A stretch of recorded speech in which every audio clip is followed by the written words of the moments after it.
сабағымызды бастамас бұрын ортамызға кәне маған келіп жинап алайықшы. Менің ең жақсы көретін оқушыларым педагог тез тұра қалай кейінірек тұра қалай кейінірек тұрайықшы. Вот, жақсы. Енді біз өзіміздің үнемі қолданып жүрген әдісімізбен жақсы тілегімізді айтамыз. Тілегімізді мен сіздерге қуаныштымын, себебі деп ары қарай бастаймыз. Мен сені бүгін көргеніме қуаныштымын, себебі сен бүгін әдемі болып тұрсың. Расул, мен сені көргеніме қуаныштымын, себебі сен бүгінгі сабаққа саған мен сені көргеніме қуаныштымын, себебі сен әдемі болсың.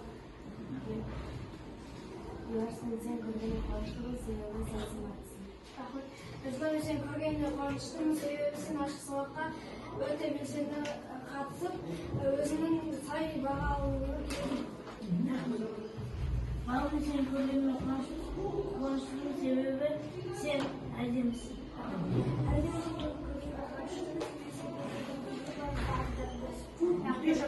Расул, мен сені бүгін көргеніме қуаныштымын, өйткені сен өте ақылдысың. Жақсы бала, мен де сендерді көргеніме өте қуаныштымын. Сендердің бүгінгі сабақтарына сәттілік тілеймін. Отырамын. Ал балалар, енді сабағымызды бастамас бұрын бізде жасамын деген сіздер топқа бөліп берсін, иә?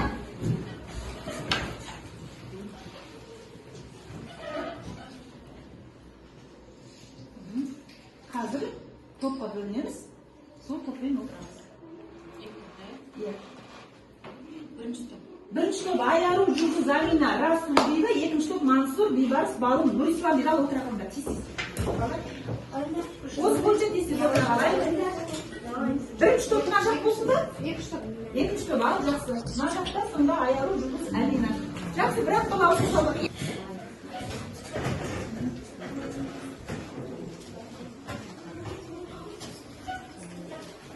Ал балалар бөлініп алып, топқа бөлініп алып, енді назар аударайық.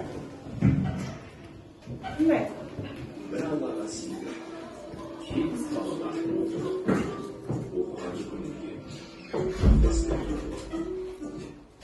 Міне, бұл біздің сабағымыздың ұраны деп алайық, иә? Ыбырай Алтынсариннің бізді неге шақырып тұр? Білім алуға, білім алғанда ынтамен оқуға, зерделеп және білгенімізді түйіп алуымызға шақырып тұр. Солай ма? Яғни бүгінгі сабағымыздағы алған мәліметтерімізді ой санамызға әбден бекітіп алайық. Жарай ма? Келістік па? Жақсы. Енді бізге ең бірінші миға шабуыл өткен тақырып бойынша сұрақ жауап. Біз балалар Қыпшақ сейітқұл әңгімесінің тақырыбын, идеясын бәрін ашып тастағанбыз, иә? Композициялық құрылым жасап тастағанбыз. Ал енді сол бойынша қазір сұрақ болады. Фазыл әдісі арқылы қарап отырайық. Кім қол көтеріп жауап береді? Міне қараңыздар, оқушы немесе үй тапсырмасына 2 балл беремін. Сол 2 баллға кім жақсы көп қатысты, сол бал алады, иә? 2 баллды бәріміз аламыз. Бірақ қол көтеріп айтамыз, үнемі қалмаймыз, жарай ма? Енді білесіздер, біздің ай қандай қараша ай қандай құндылық еді бізде? Әділдік пен жауапкершілік. Яғни бала тақырыпқа жауапкершілікпен сабаққа қатысып, әділ өзімізді бағалайық, жарай ма? Жақсы. Кеттік. Фазыл әдісі бойынша сұрақ. Ыбырай Алтынсарин кім? Ал, Нұрислам бірінші қол көтерді. Ағартушы, ұстаз, ақын, жазушы, аудармашы. Жақсы, жақсы. Келесі бір ашылды кішкентай. Екінші сұрақ. Әңгіменің тақырыбы мен идеясы. Кәне, Амина. Міне, тақырыбы еңбек адамы, идеясы халықты адал еңбекке шақырады. Жақсы, дұрыс екен, иә? Мынаны оқып отырсыңдар ғой, қалған баянды бала. Үшінші сұрақ. Қыпшақ сейітқұлды қандай ой толғандырды? Ал, Мансұр. Осы жерде тұрғынды қайтсем де бай етіп, халық қатарына қосар dedi. Жақсы, бәрі біріншіге шығып кетті. Жақсы, келесі. Төртінші сұрақ. Қабырғалы бойына келген кездегі ішкі ой қандай болды? Қабырғалы өзеніне келген кездегі ішкі ой қандай болды? Қараңдар, мектеп салып балаларды оқытсам деді ма?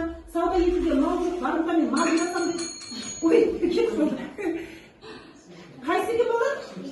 Мына жақтан үргеніш қоқаннан, мына жақта қалмақтан жаманшылық болса, қалың Қыпшақ деген ұлға жақынырақ екен деген ой болды басында, білесіңдер ма? Жақсы. Тез жауап берейік, балалар мынау жасам десілеп тоқтамай тұр.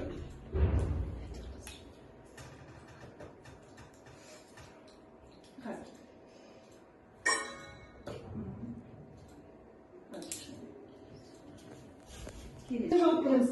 Сейітқұл егінге суды қалай тартты? Тамшылап, Түркістан жағынан көрген үлгісімен су арқасы ма, су құбырын тартты ма? Ал, Бибас. Түркістан жағынан көрген Жақсы, өте жақсыңыз. Не себепті Жақыбайлар келе бастады? Басқа баратын жері болмаған соң Сейітқұлдың ауылы жылдан жылға күшейіп барады. Сейітқұл ауылы жылдан Жақсы, тезірек, жақсы. Жеті. Егіншіліктен басқа тағы қандай кәсіппен айналысты? Мал өсірумен, саудамен, ұсталықпен бар.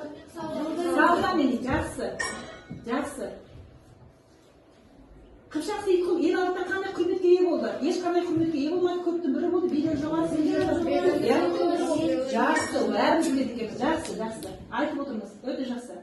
Сейітқұлдың қорған салтанатынан қандай қасиетін байқаулар? Қамқор, ақылды, батыл, қорқақ, батыр, батыл.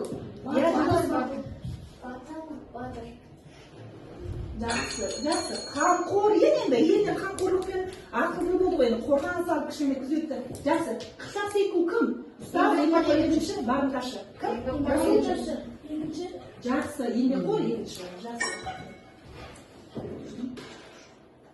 Сейітқұлдың ағасы неге онымен ермеді? Ұстаз болғандықтан, жерді ұнатпағандықтан, жол жүріп барымта әдетке айналды. Жақсы, барымтамен айналысқандықтан, жақсы.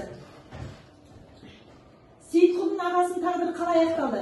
Қоңырат жақта қолға түсіп белгісі біреулердің қолына не болды? Бай болды, танымал адам болды. Абзалы. Ниет болды, өте жақсы. Міне, сонымен бізде